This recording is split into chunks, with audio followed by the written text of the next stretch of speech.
Classic Business with Michael Avery, sponsored by Alex Forbes, for insight, advice, and impact.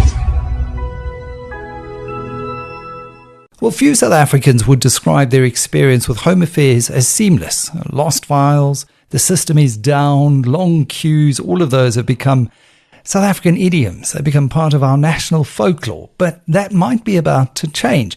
The Department of Home Affairs has announced plans to introduce an AI-powered electronic travel authorization system, and it promises faster visas, fewer loopholes, and crucially, less corruption.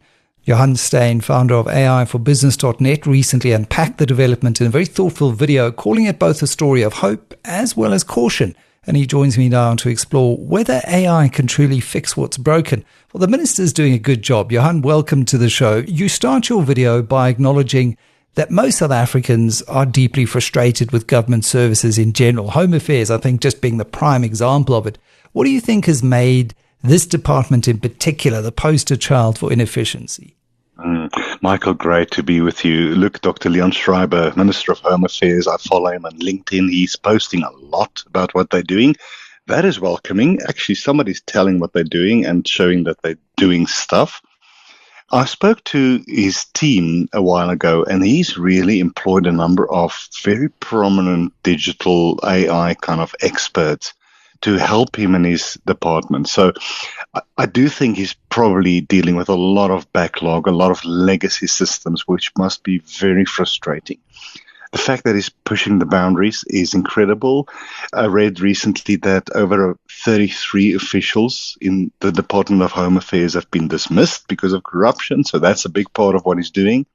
But I think he gets what digital and AI technology can do for the department. That is encouraging, and I think we should all be excited about it and support it. Trick now is how long will it take, given the legacy, given all the nonsense that you deal with in any government department anywhere in the world, I think. Yeah, and the size of that particular department as well. And against that backdrop, so how significant then is this move by the minister to deploy artificial intelligence, not just as a tweaky tech upgrade, but as part of a broader fight against corruption? Because you describe it as an ambitious vision to close these loopholes and remove unnecessary human interference. So, I mean, that's what AI should do in principle. But what, in your view, are the realistic benefits that we can expect if the system works as intended?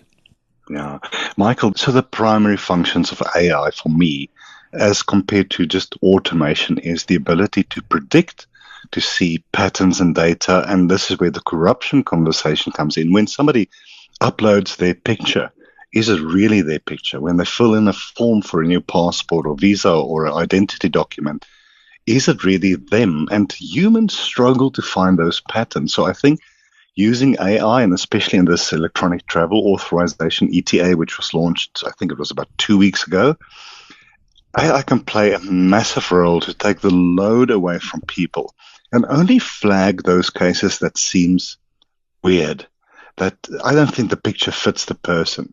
And so it can definitely play a huge role in all the work that I do with big corporates. I always say it never takes the human away, our experience, our decision-making, we call it the human in the loop. But I would assume a lot of the work that the Department of Home Affairs do in this context are pretty legit. It's just normal people applying for visas and passports and IDs. Flag only the ones that we need to double-check. The rest can be automated. And we can also predict the capacity that we need. How many people do we need at which branch of Home Affairs are struggling.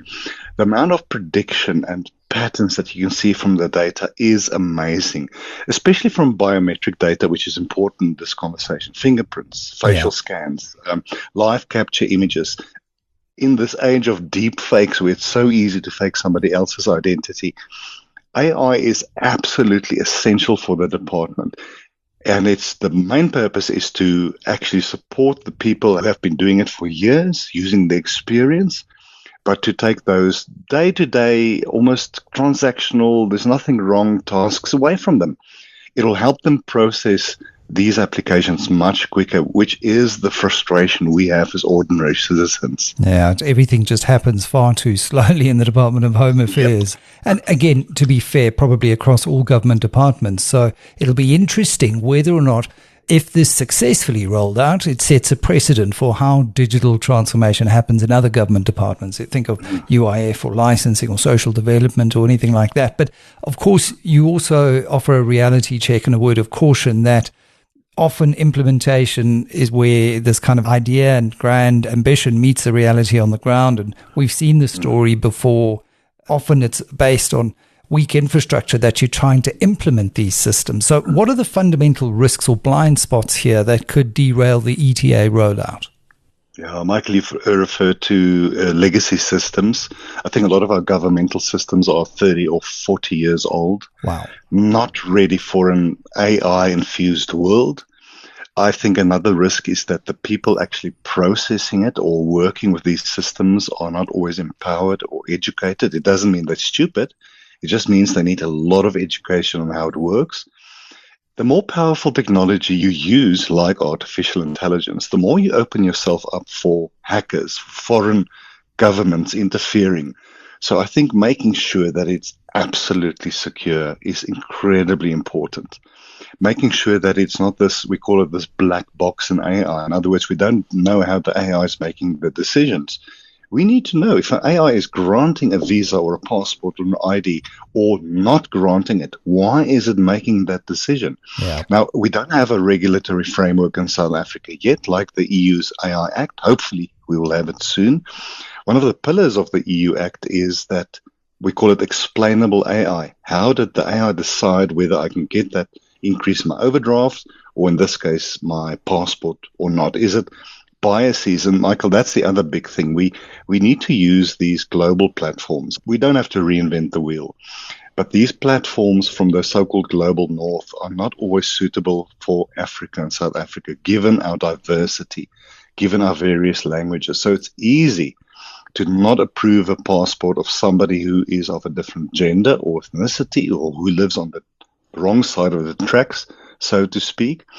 So that's one of the biggest risks, I think, is the biases in the systems for people of African descent in particular, and of people of different genders. And hopefully the Home Affairs Department will put a lot of attention to make sure we mitigate those risks. How do we mitigate it? I mean, you argue that the system can work probably best in phases. Why do you see this phased rollout as critical in helping ameliorate or mitigate some of those risks? Yeah, Michael, in all the AI projects I've worked on, stuff goes wrong. It's almost never the tech. It's the people. We plan it incorrectly. We use it for the wrong things. We misinterpret what the technology can do or cannot do. Use it in or do it in phases. Phase one, just check if it's working.